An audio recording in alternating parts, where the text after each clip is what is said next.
Mungkin ada yang masih penasaran soal mengapa ada partai-partai yang masih mengusung orang seperti Anies Baswedan sebagai calon presiden. Ini memang seperti teka-teki.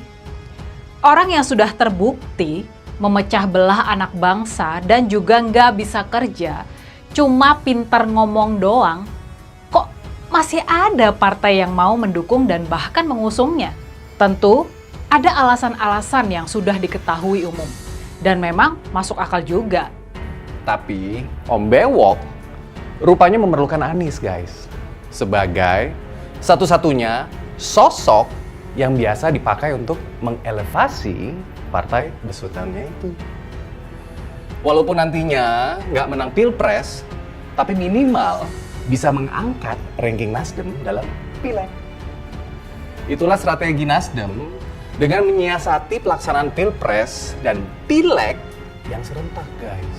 Koalisi 3 partai yang mendukung Anies sekarang ini kan sekarang udah makin nggak jelas. Pak Jokowi bukan tidak mau Anies sebagai capres, sebagai cawapres pun dia nggak mau. Jadi satu kesalahan besar yang dilakukan oleh Surya Paloh ketika dia mengatakan, ya Tuhan kutulah kami.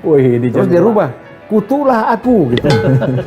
Cepat atau lambat kutukan ini akan terwujud. Oleh karena itu saya mengharapkan kawan-kawan Nasdem yang belum terlambat supaya jangan kena kutuk keluar dari sekarang. Gagalnya Pras Anies hanya dimanfaatkan Nasdem. Salah satu pendiri Partai Nasdem yang sekarang sudah keluar, Zulfan Lidan, memiliki pandangan menarik soal pencapresan Anies Baswedan.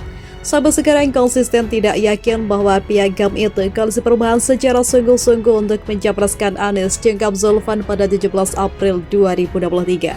Pandangan Zulfan ini sama dengan pendiri Sirius Network, Hasan Nasbi, yang bahkan berani bertaruh bahwa Anies akan kandas sebagai kandidat. Hasan bertaruh mobil Alphard dengan ex-politisi PSI yang sekarang menjadi pendukung Anies, Suni Tanuwijaya. Terkait pernyataan Zulfan dan Hasan, mungkin ada yang menyebut keduanya bias. Zulfan terlibat ketegangan dengan Nasdem, sementara Hasan diketahui cukup berseberangan dengan Anies.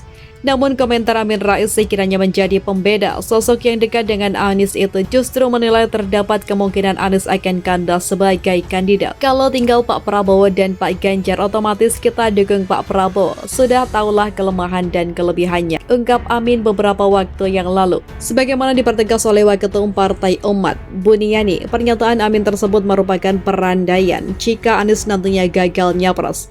Dukungan Partai Umat akan diserahkan ke Prabowo Subianto jika ex-gubernur DKI Jakarta itu kandas di tengah jalan.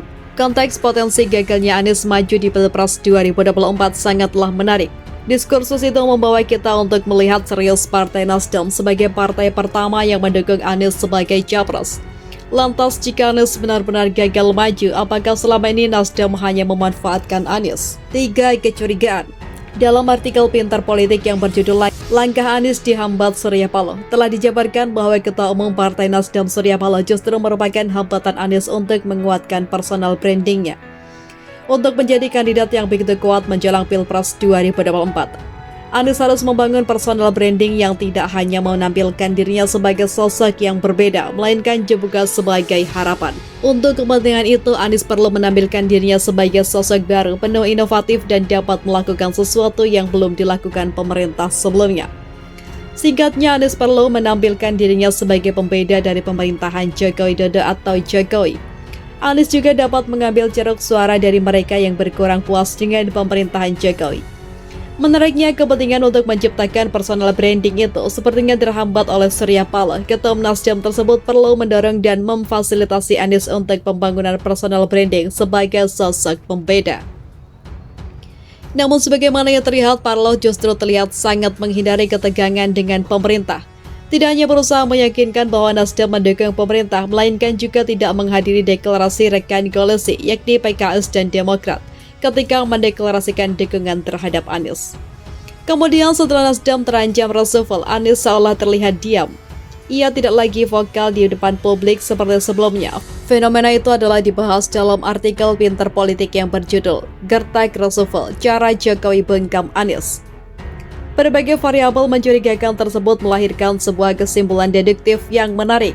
Mungkinkah Nasdem tidak benar-benar serius menjalankan Anies sebagai capres di Pilpres 2024? Pertama, kita perlu melihat data. Pada pemilu 2019, Nasdem merupakan partai dengan persentase memilih caleg ketimbang partai terbesar. Dengan kata lain, Nasdem tidak memiliki identitas partai yang kuat dan sangat bergantung pada kekuatan personal caleg. Nasdem bahkan disebut terlibat ketegangan dengan PDIP karena manuver politiknya yang membeli kader Partai Banteng. Di pelantikan anggota DPR, DPD, dan MPR pada 1 Oktober 2019, Megawati Soekarno Putri terlihat tidak menyalami surya paloh. Itu jelas merupakan sinyal politik tertentu. Anies adalah puzzle penting. Well, Nasdem sekiranya sangat paham bahwa mereka membutuhkan kekuatan elektoral individu, tidak hanya dengan merekrut caleg-caleg potensial, melainkan juga dengan mendukung capres yang memiliki tingkat kesukaan yang tertinggi. Pada Pileg 2019 ternyata bukan PDIP yang mendapatkan efek ekor jas tertinggi, melainkan adalah Nasdem. Pada Pileg 2014, Nasdem mendapatkan 8.402.812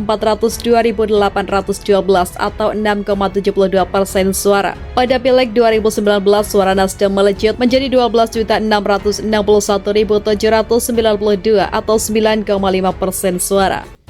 Meskipun mengalami kenaikan, suara PDIP tidak mengalami kenaikan signifikan seperti Nasdem. Pada Pileg 2014, suara PDIP sebesar 23.681.471 atau 18,95% suara.